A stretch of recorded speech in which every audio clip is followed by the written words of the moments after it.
अगर आपको अपने वेदास या अपना शास्त्र ही नहीं पता तो आप लोगों को हिंदू होने का क्या फायदा होगा। प्रसादम, जो प्रभुपाद जी बोलते थे, एक एटम बॉम्ब है, अभी खा लो, कभी ना कभी तो फटेगा और तुम कृष्णा कॉन्शियसनेस में जुड़ोगे। बट एक चीज है, अगर आप भक्तों के मीडियम से भगवान जी को प्रे करोगे, वो ज्यादा जल्दी सुनते हैं। हरे कृष्णा। आज हम चलने वाले हैं चंडीगढ़।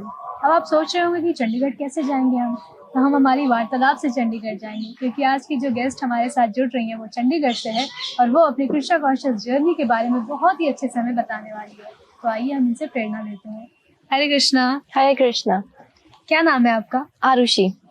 ओके, सबसे पहले तो हम शुरुआत करना चाहेंगे थोड़ा सा पीछे जाके आपके बचपन के दिनों से, जहाँ हमने इसके पहले बातें करी बहुत सारी, जहाँ से हमने शुरुआत सीखी कि आपकी लाइफ में कहाँ से शुरुआत हुई है, और आपने बहुत कुछ बताया जिससे हमने बहुत कुछ सीखा। वही सारी चीज़ें हम अपने ऑडियंस को भी बताना चाहते हैं।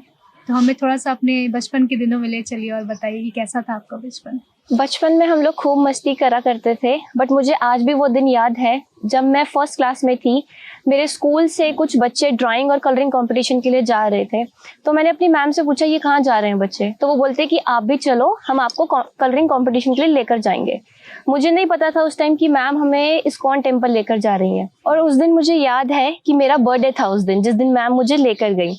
उस दिन मैं गई, हमने कलरिंग कंपटीशन किया, सब कुछ। मैंने घर आकर बताया कि मम्मा आज मैं एक टेम्पल गई थी, वहाँ बहुत सुंदर डिटीज थे, राधा जी थी, कृष्णा जी थे। मुझे नहीं पता टेम्पल का नाम क्या था, बिकॉज कोई बच्चा फर्स्ट क्लास में, उसको कैसे पता होगा। बट मुझे याद है मेरे घर पर सेमिनार आता था इस्कॉन चंडीगढ़ का, तो मेरी मदर उससे पहले से ही प्रभावित थे बहुत ज़्यादा। तो उन्होंने मेरे फादर को बोला कि ये टेम्पल है इस्कॉन, मुझे जाना है यहाँ पर। तो मेरे फादर लेकर गए। मैंने बोला कि हाँ ये तो वही मंदिर है जहाँ मैं आई थी, ये तो वही मंदिर है, मैं इसी को ढूंढ रही थी। तो तब से और आज तक, आज का दिन है, हम कृष्णा कॉन्शियसनेस में जुड़े हुए हैं। तो क्या आपकी फैमिली पहले कृष्णा कॉन्शियस में आई या फिर आप आई? क्योंकि जिस तरह आप बता रही कि आप पहले स्कूल गई और वहाँ पे जिस ट्रिप पे आपको लेके गए थे स्कूल वाले, वहाँ पे आपने पहली बार दर्शन किया। तो ये स्टोरी क्या आपके पेरेंट्स से आप तक आई या आपसे आपके पेरेंट्स तक गई? मेरे पेरेंट्स के पास स्वामीनार तो पहले से था, और सेक्टर 17 में जगन्नाथ रथ यात्रा हो रही थी, उनको वहां से मिश्री का प्रसाद भी मिला हुआ था। तो आप कह सकते हैं कि कृष्णा हमारे घर तो पहले आ चुके थे, बट मैं जस्ट एक मीडियम थी, जस्ट एक स्टार्ट करने का। आपने अभी स्वामीनार के बारे में 2 बार बात करी, क्या होता है ये स्वामीनार होता है कि पूरे साल में हमने अपने टेम्पल में क्या एक्टिविटीज करी हैं उसकी मैगजीन आती है ये, और हमारे महाराज जी की वर्डिंग, सब कुछ मैसेजेस आते हैं उसमें। अच्छा। हाँ जी। फर्स्ट इंटरेक्शन जब आपका इस्कॉन से हुआ, उस जर्नी के ऊपर अब हम बात करेंगे और जानना चाहेंगे कि क्या अट्रैक्ट किया आपको भगवान को लेकर के, या फिर जब आपने पहली बार इस्कॉन की फ़िलॉसफी के बारे में जाना, इस इंस्टीट्यूट के बारे में जाना जहाँ पर बहुत सारे ऐसे लोग हैं जो सिर्फ हरे कृष्ण का महामंत्र जप करते हैं। देखिए, तब तो मैं बहुत छोटी थी, तो मुझे इतना कुछ तो नहीं पता था, बट इतना पता था कि जिस चीज़ को सुन के अच्छा लग रहा है, और जैसे छोटे बच्चों को तो क्या होता है, खेलना है, पढ़ना है, बस इतना।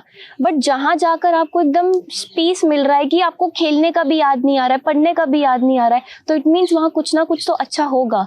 मेरा तो फर्स्ट एक्सपीरियंस यही था, बट जैसे जैसे बड़े हुए तो समझ आया कि हरे कृष्णा मूवमेंट क्या है। फर्स्ट इंटरेक्शन मतलब जैसे आपको पता चला कि हाँ इस्कॉन में ये चीज़ें होती है, तो एक पर्टिकुलर चीज़ जो आपको काफ़ी ज़्यादा अट्रैक्ट करी होगी, क्योंकि बहुत सारे लोगों को कीर्तन अट्रैक्ट करता है, प्रसादम अट्रैक्ट करता है, उनकी फिलॉसफी भगवत गीता अट्रैक्ट करती है, या फिर भगवान के विग्रह अट्रैक्ट करते हैं। आपकी लाइफ में ऐसा क्या था? जिस दिन मैं फर्स्ट दिन गई थी उस दिन तो मुझे विग्रह ने अट्रैक्ट किया, बट जब हम रेगुलर हो गए तो वो भक्त प्रहलाद स्कूल चलता है हमारा, उसने सबसे ज़्यादा अट्रैक्ट किया। वहाँ पर हमें नई नई चीज़ें सिखाते थे, तो बच्चे का मन करता है जाने का कि हाँ हमें जाना है और सीखना है। वहाँ पे अलग अलग हमने नहीं देखी थी वो लाइफ, क्योंकि नॉर्मल लाइफ में वो चीज़ें हमें नहीं दिखती हैं, स्पिरिचुअल लाइफ में जाओगे तभी हमें पता लगती है वो चीज़ें। तो भक्त प्रहलाद स्कूल ने मुझे बहुत अट्रैक्ट किया। जब आप पूरी तरह इस्कॉन के बारे में जानना शुरू कर दी, साथ ही साथ आप स्कूल जाती होंगी, वहाँ पे आपके फ्रेंड्स, उनके क्या रिएक्शन होते थे? वो हमें सीधा बोलते थे कि तुम पागल हो, कि तुम जा रहे हो हरे कृष्णा करते रहे, तो क्या रखा है हरे कृष्णा में, अपनी लाइफ स्पेंड करो, मटेरियल वर्ल्ड में जाओ, क्लब में जाओ, पार्टी में जाओ, मूवीज देखो, ये तुम सारा टाइम हरे कृष्णा क्या करते रहते हो। वो हमें पागल बोलते थे, बट ठीक है ना, उनको नहीं पता उनको क्या नहीं मिल रहा है, हमें पता है आज हम कहाँ हैं और वो लोग कहाँ हैं। वो सिर्फ भौतिक दुनिया में रहकर खुश हैं, बट हमें पता है हम भौतिक भी इंजॉय करते हैं being a spiritual person, but हम स्पिरिचुअलिटी भी इंजॉय करते हैं। जैसे आपने अभी बताया कि उन्हें नहीं पता कि हमें क्या मिलता है, ऐसे बहुत सारे दर्शक जो आपको सुन रहे हैं उनके मन में भी ये आ रहा होगा कि आखिर क्या मिलता है कृष्णा कॉन्शियस में, तो आप उनको कुछ बता सकते हैं कि आपने क्या पाया इससे? तो हमें कृष्णा कॉन्शियसनेस से ये मिलता है, एक तो कीर्तन हमें मिलता है जो महामंत्र है उसका कीर्तन, और सेकंड जो हमारे शास्त्र हैं जिसको आजकल की दुनिया भूल चुकी है, स्पेशली यूथ जिनको नहीं पता, हमें उसका ज्ञान मिलता है। और प्रसादम जो प्रभुपाद जी बोलते थे कि एटम बॉम्ब है, अभी खा लो, कभी ना कभी तो फटेगा और तुम कृष्णा कॉन्शियसनेस में जुड़ोगे, तो हमें ये सारी चीजें मिलती हैं। और इसका क्या बेनिफिट है? इसका बेनिफिट ये है कि जो आपका बर्थ साइकिल है 84 लाख स्पीसीज का, उससे आप हट सकते हो। अभी आए हो, कृष्णा भक्ति करो, सीधा भगवान के पास चले जाओगे, वरना अगर आप मटेरियल लाइफ में ही रहोगे तो फिर रीबर्थ रीडेथ ही करते जाओगे। बहुत ही इम्पोर्टेंट बात इन्होंने कही है अभी कि, और एक यूथ होने के नाते इन्होंने बताया है कि कृष्णा कॉन्शियस से हमें क्या मिलता है और उसका क्या क्या प्रॉफिट है हमारे लाइफ में, कैसे हम गोलोक धाम जा सकते हैं, और प्रसादम की महिमा भी इन्होंने हमें बताई। इसी के साथ यदि इस जर्नी में आगे चलते हुए हम बात करें, क्या कुछ ऐसी चीज़ें, कुछ ऐसा हैप्पीनेस जो आप लोगों के साथ शेयर करना चाहती हो कि आपने कृष्णा कॉन्शियस करके ये चीज़ें प्राप्त करी है जो आपको बहुत ज़्यादा खुशियाँ देती हो? मुझे एक इंसिडेंट याद है, हम लोग द्वारिकाधीश जा रहे थे अहमदाबाद, हमारी ट्रेन थी 10:30 की नाइट, हम लोगों की दिल्ली से ट्रेन थी, बट दिल्ली में जाम इतना होता है हमें पता है, तो हमने होप छोड़ दी कि नहीं हो सकती, ट्रेन मिस हो जाएगी। हम लोग 11:45 स्टेशन पर पहुंचे। अब 10:30 का टाइम है, 11:45 हम पहुंच रहे हैं, तो ऑब्वियस सी बात है ट्रेन नहीं होगी वहाँ।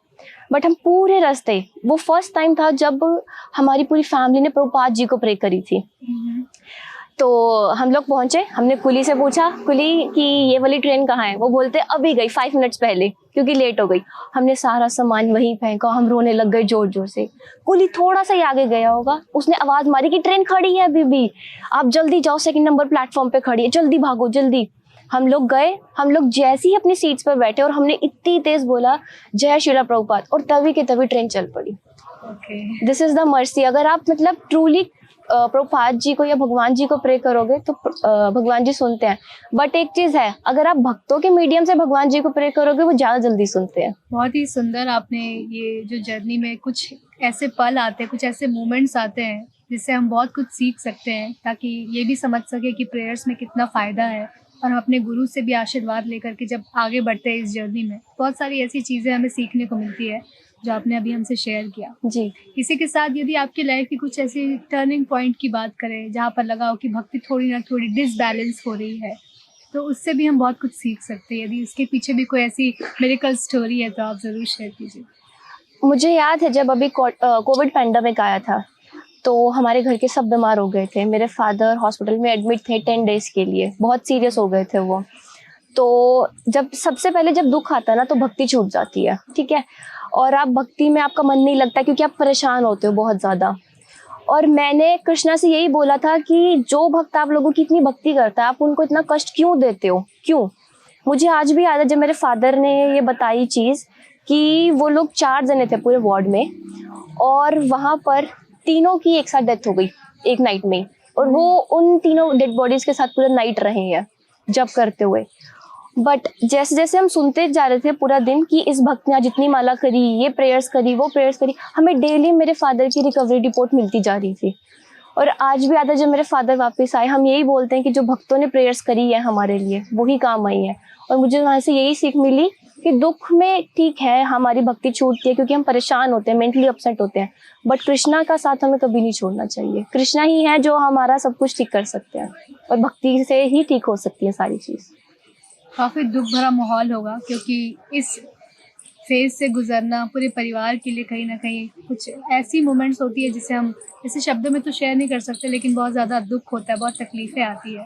क्या कभी आपको पर्सनली भी ऐसा लगा हो कि कृष्णा भक्ति करके बहुत ज़्यादा मैं डिस्ट्रैक्ट हो रही हूँ या मुझे नहीं करना चाहिए? कुछ ऐसी इंसिडेंट है जो ये बता सकती है कि वाकई हम क्यों करें भक्ति, भक्ति नहीं करना चाहिए, भक्ति करना चाहिए?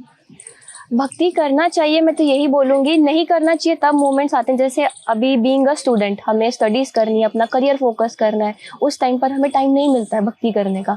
बट भक्ति करनी चाहिए क्योंकि हमें नहीं जितना हम अपने रूट से कनेक्टेड रहेंगे वो ज़्यादा बेनिफिट है। अब आजकल के आप किसी यूथ को पूछ लो, उनके शास्त्र के बारे में पता है? आई गेस नहीं पता। आप पूछोगे ना, रामायण में राम जी के पिता कौन थे, उनको उनका नाम नहीं पता होगा। अगर आपको अपने वेदास या अपना शास्त्र ही नहीं पता तो आप लोगों को हिंदू होने का क्या फ़ायदा होगा।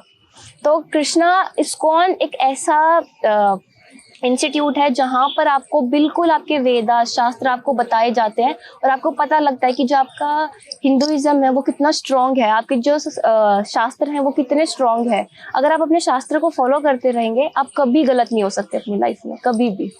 तो अभी जैसा आपने बताया कि पढ़ाई करते हैं तो भक्ति थोड़ी थोड़ी कमज़ोर होने लगती है, वीक होने लगता है, तो क्या हम पढ़ाई के साथ भक्ति करें या ना करें? भौतिक पढ़ाई भी ज़रूरी है, बट उसके साथ साथ जो हमारी शास्त्र की पढ़ाई है वो भी ज़रूरी है। अब कई बच्चे हैं जो कॉन्वेंट स्कूल में जाते हैं, वहाँ पर तो जब भी क्रिश्चियनिटी आती है बट वो फिर भी अपने जो शास्त्र हैं उनको रोज़ पढ़ते हैं 2 से 3 घंटा। तो इसका मतलब ये नहीं है अगर कि आप भौतिक में हो तो भौतिक ही पढ़ते रहोगे, नहीं, आपको अपने रूट्स के साथ कनेक्टेड रहना है। अब जैसे प्रभुपाद जी भी बोलते हैं कि पढ़ लिख कर जो भौतिक पढ़ाई है उसको अच्छे से पढ़ो, हायर पोजीशंस पर जाओ और हायर पोजीशंस पर जाके वहाँ कृष्णा कॉन्शियसनेस का प्रचार करो, ताकि आपको देख के लोग कहीं अरे ये इतनी बड़ी मैडम या सर हैं, ये जब भक्ति कर रहे हैं, हम इन तो जूनियर हैं, हमें इनसे कुछ सीखना चाहिए। तो भौतिक पढ़ाई भी ज़रूरी है और शास्त्रों की तो ज़रूरी ही है। तो क्या आप शास्त्रिक पढ़ाई करती हैं और कैसे टाइम मैनेज करती हैं? हमारी जैसे संडेज को क्लास होती हैं, इस्कॉन यूथ फॉर्म की जो क्लासेस होती हैं वहाँ पर हमें बुक्स पढ़ाई जाती हैं, भगवत गीता पढ़ाई जाती है, क्विजेज होती हैं हमारी, तो वो इजीली मैनेज हो जाता है टाइम। काफ़ी अच्छा एग्जाम्पल और काफ़ी अच्छा स्टोरी आपने बताया आपके लाइफ से रिलेट करके, जहाँ पे हम ये समझ पा रहे हैं कि आपके माता पिता ने बचपन से आपको ये बताया कि भौतिक शिक्षा के साथ साथ आध्यात्मिक शिक्षा भी बहुत ज़्यादा ज़रूरी है। जी। आजकल ऐसे बहुत सारे पेरेंट्स हैं जो अपने बच्चों को आध्यात्मिक शिक्षा की तरफ आगे बढ़ते हुए रोकते हैं और वो ये सोचते हैं कि मेरा बच्चा जो है कहीं साधु ना बन जाए, साध्वी ना बन जाए, लेकिन ये कहीं से भी सत्य नहीं है। इसके पीछे भी एक बहुत बड़ा मिथ है, जो हम बात करते हैं तो वो डिस्कवर हो जाता है कि क्यों आध्यात्मिक शिक्षा ज़रूरी है। इस भौतिक संसार में रहते रहते अगर हम सिर्फ भौतिक शिक्षा के पीछे भागेंगे तो हम भगवान से अपने आप को जोड़ नहीं पाएंगे। इसी के साथ आते हैं आपकी फैमिली के ऊपर। आपकी फैमिली के बारे में हम बात करते हैं कि आपकी फैमिली में सबसे पहले कितने मेंबर्स हैं? 4 मेंबर्स हैं, मेरे पेरेंट्स, मेरा भाई और मैं। तो क्या बचपन से ही आपके पेरेंट्स ने आपको इस चीज़ के लिए सपोर्ट किया, जो आपने उनसे सबसे पहले आपने बताया कि आपने स्कूल ट्रिप के बाद उनसे पूछा कि क्या है कृष्णा कॉन्शियस, क्या होता है, फिर कृष्णा कॉन्शियस फॉलो करते करते क्या उन्होंने आपको पूरी तरह से सपोर्ट किया? बिल्कुल, वो तो हमें बोलते हैं कि अपने शास्त्र से जुड़े रहो, ताकि फ्यूचर में जब भी आप कहीं बाहर जाओ, ज़रूरी नहीं है कि आप यहीं हमेशा अपने पेरेंट्स के साथ रहोगे, आपको जॉब करने के लिए भी बाहर जाना है, सब कुछ।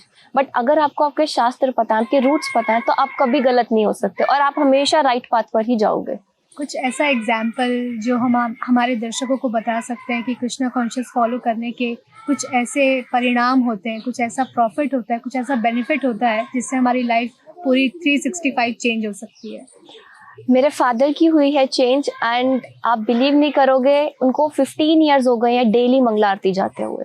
15 साल से वो डेली मंगला आरती जा रहे हैं और वो रथ यात्रा की सेवा करते हैं, जगन्नाथ जी की सेवा करते हैं। जो मेरा भाई है उसको तो प्याज और लहसुन का टेस्ट तक नहीं पता है। अगर हम सब्जी लेने जाते हैं वो पूछता है कि ये क्या है, मैंने तो कभी खाया ही नहीं, इसका टेस्ट क्या होता है। और उसने कीर्तन सीखा है, इस्कॉन में जाकर वो कीर्तन करता है, हर संडे मृदंग बजाता है वो। तो ये सब चीज़ें भी एक एग्जाम्पल है, जिसने प्याज लहसुन के बिना कोई सब्जी नहीं बनाता है। बट कई लोग ऐसे भी जिनको टेस्ट भी नहीं पता है। ये सब कृष्णा की मर्जी है। बहुत अच्छी बात है कि आपके भाई ने बचपन से ही लहसुन प्याज नहीं खाया है, और बहुत सारे ऐसे लोग हैं जो तामसिक चीज़ें नहीं लेते, तामसिक आहार का सेवन नहीं करते, जिससे जो है उनकी चेतना जो वो बहुत शुद्ध बनी रहती है और वो भगवान में अपने आप को पूरी तरह समर्पित कर पाते हैं।